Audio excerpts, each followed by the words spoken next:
Olá, pessoal. Vamos falar um pouquinho sobre esse curso que teve no dia 8, né? O curso sobre esofagite eosinofílica, promovido pela American Bronchoesophageal Association, com patrocínio da Sanofi e Regeneron. Eu acho que foi um curso, assim, na minha visão, excepcional, um curso abrangendo desde como é a esofagite eosinofílica, falando de toda a parte de fisiopatologia, aí indo para a parte de diagnóstico, na qual no curso não tinha apenas otorrino, mas tinha também gastro-adulto, gastropediátrico, porque a gente precisa lembrar que muitas vezes, muitos casos que a gente vê no nosso consultório, que está um estudo de refluxo, mas de repente não está tendo uma boa resposta com o IBP ou com o nosso tratamento tradicional, e também outros casos de disfagia, que a gente tem que lembrar que pode ter algum envolvimento esofágico, seja algum quadro de uma desmotilidade esofágica, algum outro problema, como até a situação da esofagite eosinofílica. E é importante falar que esse diagnóstico vai se apoiar basicamente na história clínica, na endoscopia, onde vão ter achados típicos, e também, que é muito importante, na biópsia, né? Que a biópsia vai dar as informações que vão ajudar no diagnóstico. Então, é muito importante para o otorrino, quando estiver solicitando uma endoscopia digestiva alta, pedir também a biópsia, porque é isso justamente que vai ajudar a gente no diagnóstico. E aí, uma vez feito o diagnóstico, o tratamento vai apoiar nos chamados 3Ds. Então, diet, né, os cuidados alimentares, na qual o ideal é que tenha uma nutricionista que vai poder estar apoiando nesse tratamento.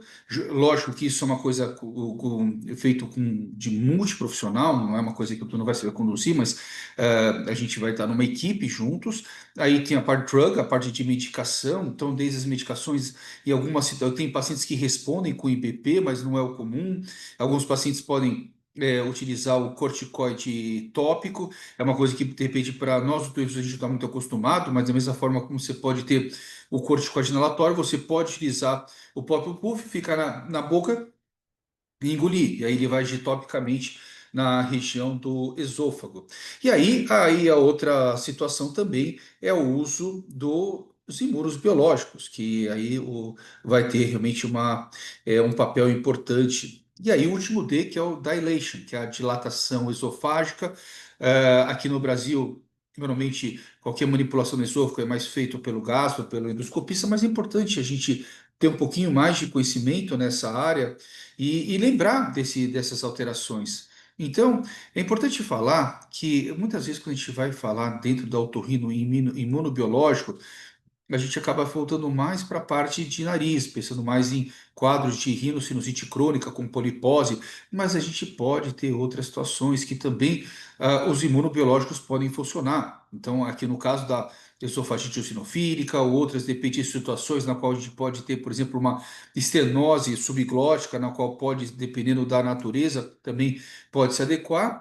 E aí a questão da dilatação esofágica, que é outro ponto também importante. Então a gente tem que estar atentos. Muitas vezes a gente, quando está avaliando o paciente, no consultório a gente faz a VET, mas o que acontece daqui para baixo, muitas vezes a gente não tem informação específica. E aí o trabalho com o gastro é fundamental.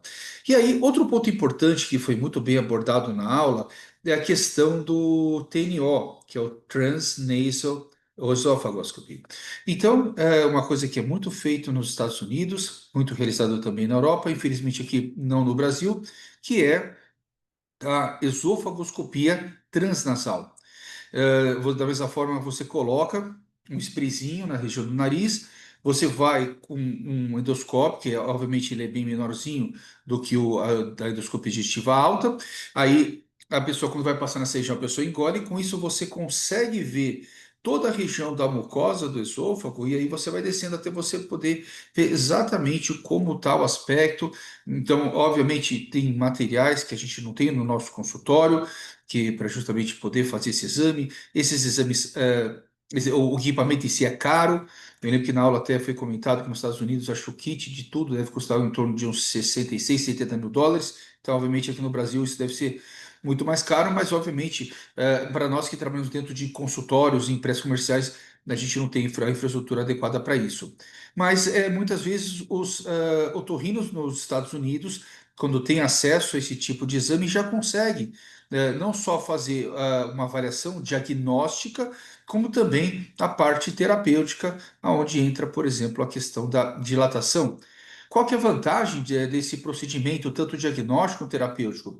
É um procedimento que é rápido, é um procedimento que, diferente da endoscopia gestival, alta, você não precisa de uma sedação, de um anestesista, monitorização cardíaca e outras coisas mais.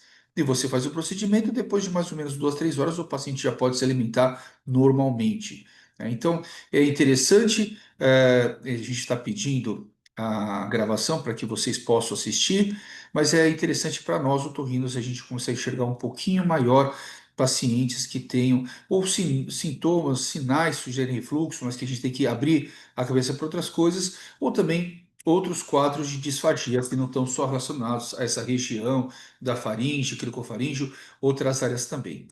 É isso, pessoal. Obrigado. Um abraço a todos. Valeu.